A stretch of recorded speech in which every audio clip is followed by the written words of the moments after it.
What's up? What's up, everybody? Um, Welcome to another one of my lives. Hope you all had a great weekend.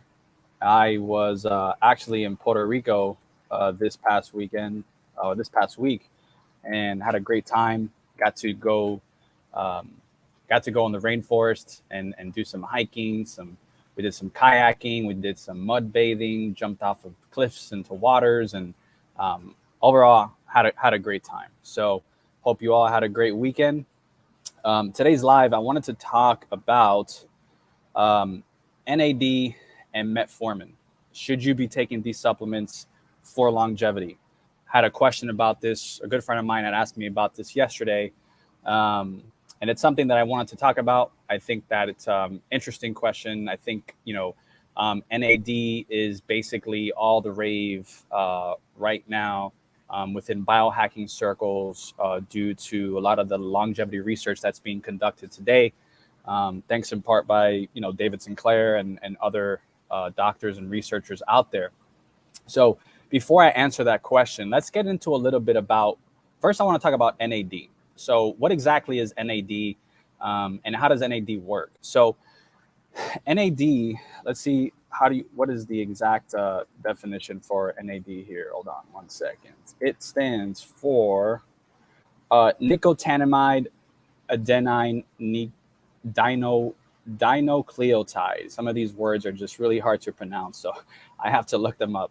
But anyways, a long story short, to make this very, very simple, we have these power plants in our cells called mitochondria, okay? And these power plants use a molecule called NAD to basically create energy, right? It is the final end product that your mitochondria use to actually produce energy. And so the more NAD you have, obviously, the more energy your mitochondria are going to have, and the better you're going to feel. The more energy you're going to have, the higher performance you're going to be. You're going to notice significant benefits. Now, one of the problems with NAD is that what research shows is as we age, NAD levels start declining, and they continue to decline with age. Okay. For those of you joining on the live, I can't see you guys. I can't see who's here. So please feel free to put your name in the comment box and let me know any questions you have. But back to the thing. So NAD starts declining as we age. Now, what's really, really fascinating about NAD is that some of the work from Dr. David Sinclair basically shows that we have what's called these genes in our cells called sirtuins. And this is something I have a whole chapter about that I'm writing in my superhuman book that's going to be coming out. And these sirtuins are basically our longevity genes, right? They are in charge of repairing our cells, right? They're in charge of basically whenever damage happens in the cell, they're in charge of making sure that all the damage gets cleaned up. So that way we can go ahead and do what we have to do and perform at a really high level, right? In addition, these sirtuins do a lot of other things too, right? They help create energy within our cells. They help with neuroplasticity. They help preserve muscle mass and actually build muscle mass. They're really, really fascinating genes. And there's a lot of different longevity genes out there, but for the sake of this conversation, the sirtuins are the main thing. And so when it comes to these sirtuins, they use NAD, right? NAD is the fuel that these sirtuins use to basically, do what they have to do. So the question then becomes, you have all these supplements in the market you have what's called NR, and you have NMN, and then you have niacin. They're all basically forms of niacin. Niacin is a B vitamin that is directly related to that basically gets converted into NAD. Okay, I'm trying to make this as simple as I possibly can. It's a very complex process, but when it comes to this, so you need NAD to fill up the sirtuins, and you need NAD to produce energy. And the problem is, as you age, NAD declines. So how do we go about fixing this, and should we be taking NAD supplements? Now, NMN in theory is basically how can I say it? NMN in theory should be more absorbable and bioavailable in your body to basically be converted into NAD. Okay. The problem is that studies on humans don't show that. So you have these supplements called NR, right? Nicotinamide riboside, and NR is a precursor to NMN, which then gets converted into NAD. Okay. And so by taking NR supplements, they have showed that you can raise your NAD levels, which is great, right? Amazing. So does that mean we should all be supplementing with NR? Well, there's a catch 22 to it. Okay. I've been taking NR supplements probably for about a year now. Okay. Um, and like any supplement, right? Like any workout routine, like you get into it, you start doing it, and it works great, and you notice amazing benefits, and then all of a sudden things kind of start to tamper off, right? One of the problems with NR is that NR is a B, like I said, these are forms of niacin. This is a B vitamin, and really you only need about don't quote me on this directly, I have to look at my research, but I believe you only need about 30 milligrams a day of niacin is pretty much what the RDA is. A lot of these NR supplements like Elysium or True Niagen, I think True Niagen is even higher than Elysium. I take Elysium NR, and it's about 250 milligrams. So you're talking about almost 10x the required dosage that you need for niacin. And so this comes with downside, right? The downside to this is that this gets very complicated, but to make it as simple as possible, NR basically, when you have this much, it basically takes away your methyl donors. And so, these methyl donors are needed for methylation for your cells. And the methylation is basically, you can kind of think of it as your detoxification process in your cells, if I had to simplify it as possibly as I can.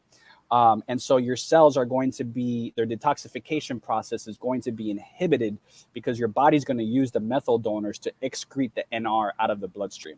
Okay. So if you are going to take NR, you want to take a methyl donor. So that way your body has more methyl donors so it can excrete the NR out of your body, and you still have enough methyl donors left from your regular diet to, accomplish your normal methylation processes, right?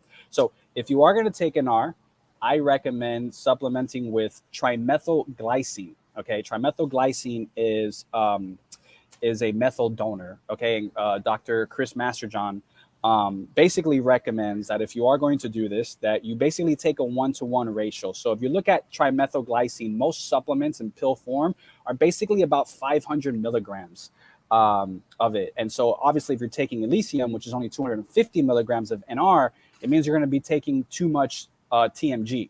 So then what you want to do is basically just, take the capsule, break it up in half, right? And basically just take half of it. And then so one pill should last you basically 2 days supplementing of NR. Now, that's one thing. So if you are going to take NR, you want to take it with TMG. Experiment, see how you feel. Some people, they take NR for a while. I've noticed that when I take it, I feel great, and then it starts to tamper off. So it's something that I believe it's probably the pros outweigh the cons in taking NR with TMG, but you want to cycle in and out of it. You don't want to be taking it all the time. Perhaps you take it for a month or two, then you stop. You could do it every other day. You could do it 1 week on, 1 week off. You have to experiment with it. You have to find what works for you. Now, testing NAD levels in the blood, I wish there were consumer tests that you can do that and you can see if this is working for you or not. It's very, very hard to test NAD in the blood. And unfortunately, I don't think they have any consumer test that you can do this. So again, we're dabbling in the unknown kind of, and we don't have all the equipment to know if this is going to work or not. But again, I think the risk is small. The reward is high because if you do have more NAD, your body's going to be able to use that fuel to repair itself, right? To basically do what it has to do to basically make you live longer, make you have more energy, help you burn more fat, help you build more muscle, help your brain work better, right? All these things, these are wonderful things that taking an NAD supplement can do. Now, word of caution, I do want to say this. If you don't got diet down packed, right? If if you're not exercising properly, if you're not sleeping properly, if if you're not getting into fasting, if you're not doing all these things, should you be taking the NAD? I mean, it's still probably not going to hurt, but at the end of the day, these are higher level things. Taking NAD, I would say, is not a fundamental health approach, right? You want to get the fundamentals right. Okay, so if you're eating seed oils, which most people are, especially for I hate to say it, but if you're an entrepreneur and you're always eating out on the go, which most of my friends do, you're getting exposed to freaking seed oils. I mean, it's crazy. We just got back from Puerto Rico right now, and everything in Puerto Rico is cooked with seed oils. Everything. Like, you can't, it's ubiquitous. You can't get away from these things. And then and then the problem is, if you tell them, oh, cook with olive oil, the reality is they're cooking with shit olive oil that has seed oils too. So you can't get away from this stuff, and you have to be really, really vigilant about how you go about doing these things. One of the waiters, I remember we went out to eat, and she's like, "Oh, well, we don't, we can cook with butter." I'm like, "Great, but butter's fine." And then I'm like, "Is it really butter?" And she's like, "No, it's margarine." I'm like, "Well, that's not butter.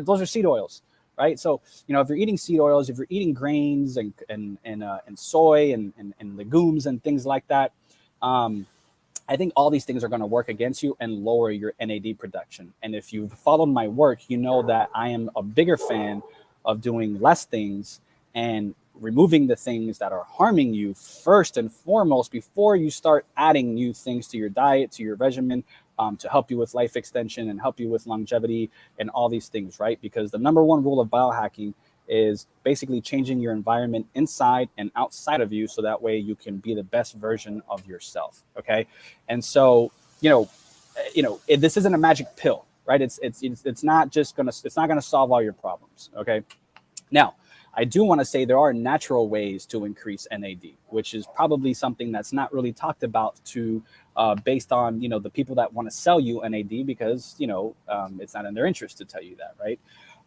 But there are natural ways to increase NAD. So how do we increase NAD naturally? Well, my favorite way to increase NAD naturally is high intensity interval training, right? There are a few ways to accomplish high intensity interval training. I like to keep it simple. I like to stick to a 20 to 30 minute grueling high intensity exercise regimen that I do maybe twice a week. If I'm really feeling good, I'll do it 3 times a week, but I like to space it out to make sure I'm getting the recovery, because guess what? If you're constantly killing yourself and you're not giving time for recovery, that's going to drop your NAD levels, right? Because now what ends up happening is your sirtuins are busy repairing that muscle damage versus actually repairing DNA damage and actually keeping you young and healthy. Okay, so high intensity exercise, 20, 30 minutes. The easiest way to do this is think push, pull. You go to the gym, you can do a push pull, where you basically do an upper body push, upper body pull, lower body push, which can be squats, and a lower body pull, which can be deadlifts, or deadlifts and barbell raise, which I love to do, and then a core, right? It doesn't take more than 20, 30 minutes. If you're someone that is dealing with chronic fatigue syndrome, you're tired, or you're dealing with chronic disease or some kind of illness, you can still benefit from high intensity exercise to increase your NAD levels. But maybe where you're at in your stage, you don't need to do it for 30 minutes because that's too much for you, right? It's gonna beat you up too much, and you can do it for just 3 minutes, 4 minutes, 5 minutes, right? One round. And that is good. That is still good. A lot of people don't realize that just 5-10 minutes of this stuff can make a big impact on your health to increase NAD levels. And you want that for life extension. Okay. So number one, high intensity exercise, interval training can increase NAD.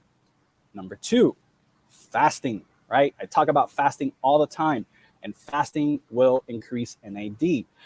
But there's an important thing about fasting, right? It's not just fasting, it's the cycle of the fast and the feast. It's both combined. It's the whole picture, right? Because if you're always fasting and you're never feasting, well, you're going to die and NAD is going to go down, right? And an interesting thing for those who don't realize how important NAD is, if you didn't have NAD inside your body, literally within 10 seconds, if you went, like, I believe it's 10 seconds, 10 seconds without NAD in your body, you would die, right? there would not be anything left for your cells to do. That's how critical NAD is to life. Okay, so fasting. So time restricted eating, right, or quote unquote intermittent fasting, right, regulating your eating windows to a specific time, right. I'm a big fan of a 16-8 or an 18-6. I personally I do a lot of OMADs where I typically only eat once a day. A lot of people ask me, how the hell do you do that? Well, I've, experienced faster. I've been doing this for a while. This is not something like anything, right? You got to build your muscle to get there. However, though, one of the biggest hacks for that is coffee, tea, and adding fat. Yes, you can add fat like ghee, or coconut oil or C8 MCT oil, which is my favorite because it boosts ketones, which will be the next thing we're going to talk about now that increases NAD. To basically still give you satiated, still give you energy without technically, quote unquote, breaking a fast, right? So you can do these things, and these are things that I teach my clients to do to basically increase NAD levels. And most people report when they do this really, really high levels of energy. Now, if you are a female and you're doing this, this can also work for you. However, be mindful of your cycles, be mindful of your hormones, okay? When you're going through your cycle and you're in your period stage, those are good times to be fasting because guess what? Your body's not in a reproducing stage at that point, right? It's shedding blood. It's not looking to make a baby. Fasting is great for you. The week after your cycle, or the week before your cycle, those may not be the best times for you to fast, and that's okay. Like, you need to learn to play, you need to learn what works for you.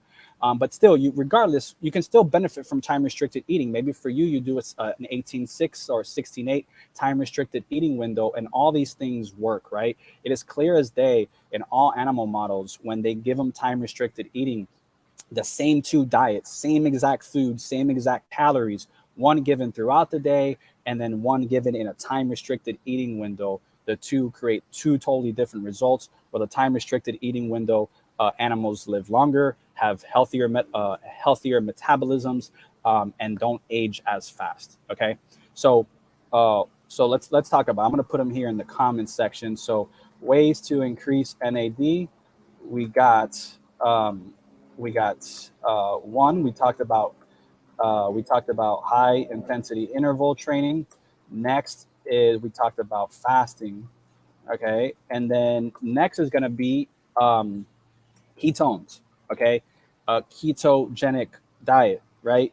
So most people are metabolically unhealthy, meaning that they cannot use ketones. Their cells do not know how to use ketones because they are so programmed to just use glucose and carbohydrates for energy that using ketones, cells just can't do it. They're resistant to the ketones. You can fix that with diet and going on a ketogenic diet. Now, that doesn't mean you always have to be in keto.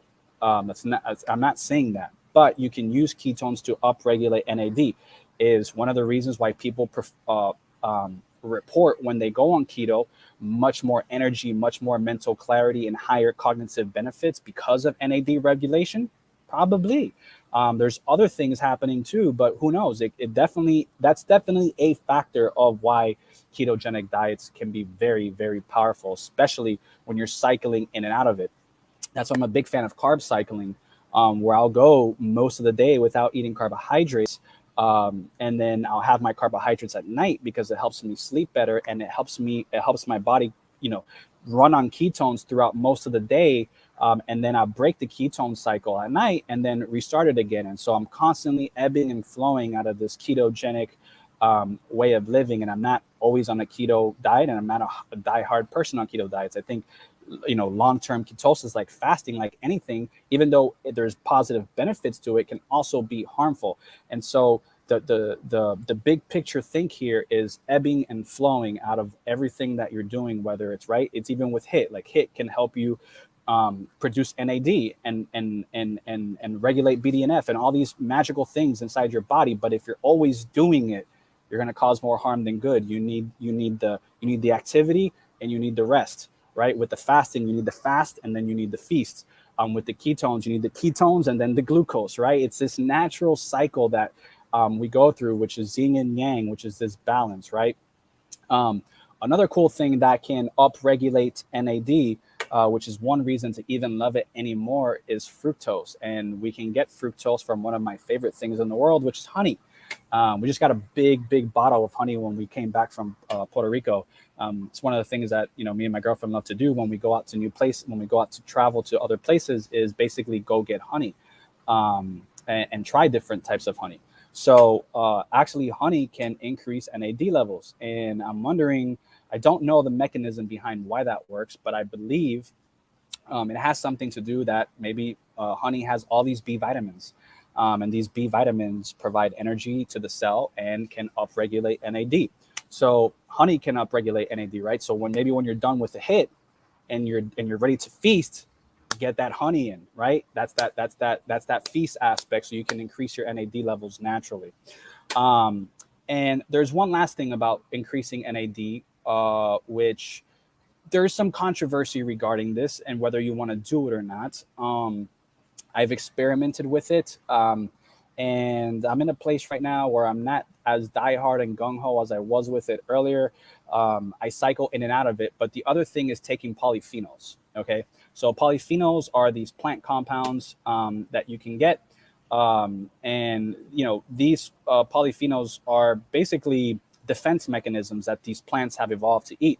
And so because they are slightly toxic, they're good for us. So I don't know if that kind of makes sense, but this whole thing with NAD works with hormesis. And so whenever you introduce a stressor, a positive stressor, in the right dosage and in the right in the right stress in the right dosage, can upregulate NAD. Okay, and so a lot of people think that plants are antioxidants and that they provide antioxidant benefits. It's not quote unquote true. Plants are not antioxidants. They are actually oxidants. They are pro-oxidants. They create oxidation. But because of this natural stress that they create on your body then turns on these sirtuins that we had talked about to start cleaning things up, right? Your immune system turns on, and your immune system needs NAD as well to work. So this is something that you can use as well, right? So you have polyphenols like resveratrol. You have polyphenols like curcumin. You got quercetin, you got urolithin A. There's all types of cool polyphenols you can take if you are going to take them. One of the cool supplements I like is from the brand Bulletproof. It's called Polyphenomenal Blend. And the Bulletproof blend is mostly from fruit. I want to say probably 80-90% from fruit, which I believe are the least toxic forms of polyphenols. So those should be good. And again, this is not something you want to do daily with the polyphenols. With the polyphenols, maybe you take these polyphenols. David Sinclair, was talking about recently in a podcast I heard him on, when he was basically researching with mice and seeing the NAD levels with mice. He noticed that when the mice were given resveratrol every other day, not daily, their NAD levels increased. But when they were given to them every single day, they didn't have the same effects. Why is that? I don't know. But again, it's this balance, it's this yin and yang of not always doing the same thing. Your body becomes adaptive to anything that you give to it, and your baseline will level out. So again, you want to cycle in and out of it. Again, polyphenols are they could have some downsides to them if you don't feel good taking them. There's some people who are very, very sensitive to plants. Maybe it's something you want to do. Maybe NR will work better for you than a polyphenol would. But maybe it doesn't. Maybe the polyphenols work better, or maybe you do both, right? With the hit, with the fasting, with taking some honey, right? All these things can produce NAD. So should you take it? Should you not?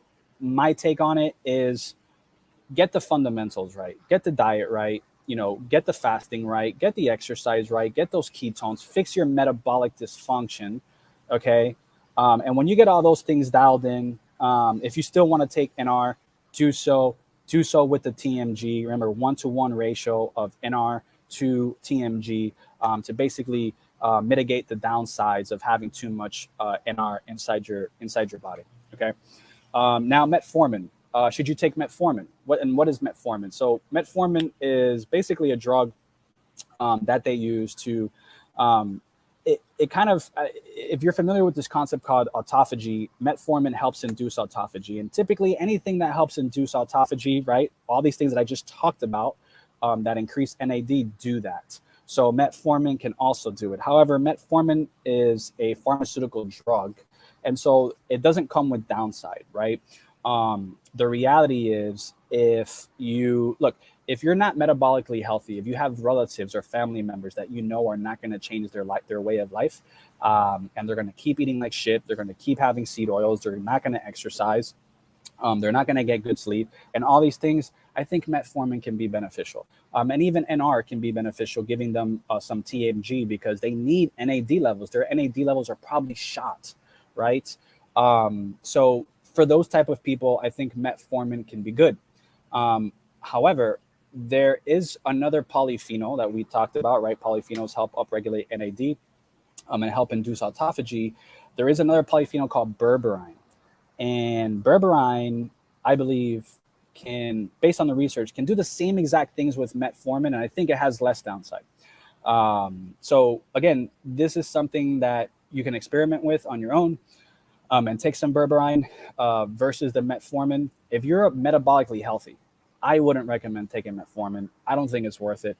And if you still believe that you want to take it, for God's sakes, just take it once in a while. It's not something you want to be taking all the time. Remember, metformin is given to pre-diabetics who are insulin resistant and they cannot use insulin. They cannot use glucose properly, right? Their cells become resistant because the insulin cannot carry the glucose inside the cell. So Carlos is asking me, what's NAD? So NAD stands for nicotinamide adenine dinucleotide. Fancy word. Essentially, it is a molecule that your body uses to create energy, right? Once your body has, you have this process called an electron transport chain. I don't want to make it too complicated, but your mitochondria inside your cells, which are responsible for creating energy, use this molecule to create energy. And then you also have these genes inside your cells called sirtuins. And these sirtuins are probably your best friends when it comes to anti-aging and longevity. And these sirtuins need NAD. And one of the problems with life and aging is that as you age, as you experience DNA damage, which we all are going to get it every day, right? You can't run from it. Your NAD levels decline, and your sirtuins get so busy trying to fix up stuff that then they cannot help with the other things that you need to be helping them with, which as far as anti-aging and energy production and all those things. So with metformin, I would be really cautious about that. I think you're better off using berberine before you take on metformin. But if you are going to use metformin, you probably want to get with a good anti-aging doctor, that would prescribe it and that would work with you to use it for life extension. There are pretty high level guys in the space that still use metformin. I just don't think you need it. I think, some of the things that we just talked about on this live about how to naturally increase NAD are much better than taking metformin. And there's other doctors in the space that think, you don't need NAD or metformin at all if you're doing these things properly, and you're living, what I call a superhuman life or lifestyle, right? So I hope that answers your questions regarding NAD and taking metformin. As you can see, I'm not a fan of metformin, to be quite honest. I don't think it's necessary. And again, the exception to the rule are people that are just metabolically unhealthy or pre-diabetic, and are not going to do the things necessary to basically kick more ass, thrive, and biohack, right? With NAD, I have mixed feelings about it. I think it's cool, but I think that if you're going to do it, take it with TMG, 1-to-1 ratio, and cycle in and out of it, right? Maybe you take it every other day. Maybe you take 1 month on, 1 month off. You want to play with it.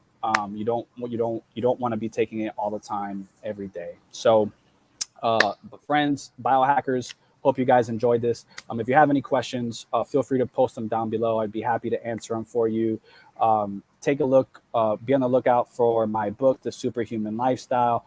I'm going to put it right here in the link. If you want to sign up for a copy to get it, here is how you do so. click the link and sign up. It should be coming out this week. I mean, not this week, before the end of the year. I apologize. And I'm super excited about that. Let me see here. We get a question here. Let me put this in the comments section. I'll get to your question right now. Oh, it's my friend Ben. What's up, Ben? Thank you, brother. I appreciate you, man. And Ben is an awesome keto influencer and health coach out there. He's actually one of my personal coaches that I'm using to help me build my health practice. So thank you, Ben. Love you, brother. Hey, we'll see you tomorrow, by the way. Take care, guys. Again, if you have a question, put it down below. Here's the link to get in line to get a copy of my new ebook, The Superhuman Lifestyle. And I will see you guys on the other side. All right. Take care, everybody. Peace.